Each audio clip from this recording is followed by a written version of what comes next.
తెలంగాణ పోలీసుల ముందు తాను లొంగిపోలేదని, ఒక పని మీద బయటకు వెళుతుంటే పట్టుకున్నారని మావోయిస్ట్ PLGA కమాండర్ బర్సే దేవా చెప్పారు. దీంతో లొంగిపోవాల్సి వచ్చిందన్నారు. దేవ్జీ, గణపతి ఎక్కడున్నారో తనకు సమాచారం లేదన్నారు. వారితో ముఖ పరిచయం కూడా లేదన్నారు. లొంగుబాటుకు సంబంధించి తాను పార్టీకి ఎలాంటి సమాచారం ఇవ్వలేదన్నారు బర్సేదేవా. ఉద్యమంలో చాలా కాలం హిడ్మాతో కలిసి పనిచేసా అంటున్న బర్సేదేవాతో మా ప్రతినిధి Praveen face to face.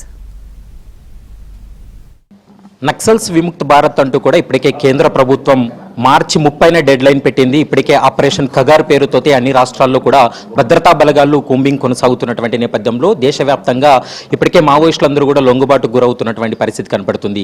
PLGA కమాండర్గా ఉన్నటువంటి దేవా మనతో పాటు ఉన్నాడు. దేవాతో కొన్ని విషయాలు తెలుసుకుందాం. ఎందుకంటే పార్టీలో ఉన్నటువంటి సమయంలో కావచ్చు, లొంగిపోవడానికి ప్రధానమైనటువంటి కారణాలు ఏంటనేటువంటి అంశానికి సంబంధించి దేవాతో మాట్లాడదాం. ముఖ్యంగా మీరు తెలంగాణ పోలీస్ ముందు లొంగిపోవడానికి ప్రధానమైనటువంటి కారణం ఏంటి? मैं तेलंगाना सरकार के सामने सरेंडर किए करने का निर्णय इधर ही लिए हैं, लेकिन वो जाते समय मेरा बुलोरो को चेकिंग करके पकड़े हैं. पकड़ने के बाद इधर ही लाए हैं. लाने के बाद हम आज का परिस्थिति को देख के सरेंडर करने के लिए निर्णय लिए हैं. పార్టీలో దేవజీ కావచ్చు, గణపతి చాలా కీలకమైనటువంటి నేతలుగా ఉన్నారు. వారిద్దరూ కూడా ఎక్కడున్నటువంటి సమాచారం మీకుందా? మీరు ఎవరికి సమాచారం ఇచ్చి సరెండర్ అయ్యారు? देवजी, गणपति अभी भी पहले भी हमको नहीं मिला है.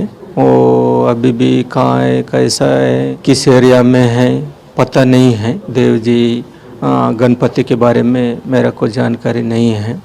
हम सरेंडर करेंगे करके सूचना भी नहीं दिए हैं. अपना विचार से हम सरेंडर करने का निर्णय लिए हैं. హిడ్మాని మీరు చివరగా ఎప్పుడు కలిశారు? ఎప్పుడు మీరు హిడ్మా మీరిద్దరూ మాట్లాడుకున్నటువంటి సమయం ఎప్పుడు?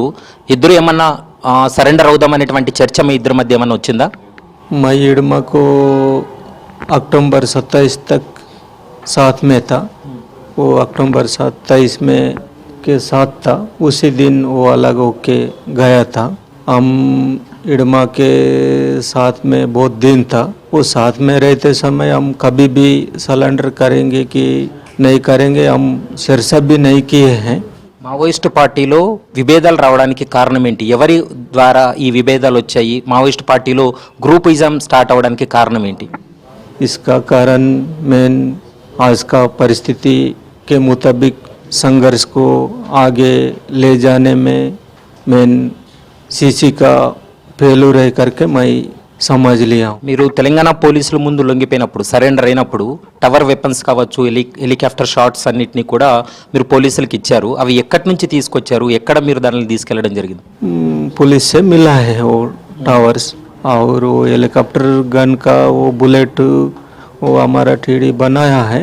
జనజీవన స్రవంతిలో కలిశారు. నెక్స్ట్ స్టెప్ మీద ఎలా ఉండబోతుంది? बीबी पुलिस के साथ में था. हम निर्णय नहीं लिए. वो करेंगे कि नहीं करेंगे वो बाद में निर्णय लेंगे. अभी तो नहीं निर्णय लिए हैं. ఆపరేషన్ ఖగార్ అనేది కేంద్ర ప్రభుత్వం స్టార్ట్ చేసిన తర్వాత ఈ ఆపరేషన్ ఖగార్ పైన పార్టీలో ఎప్పుడైనా చర్చ జరిగిందా?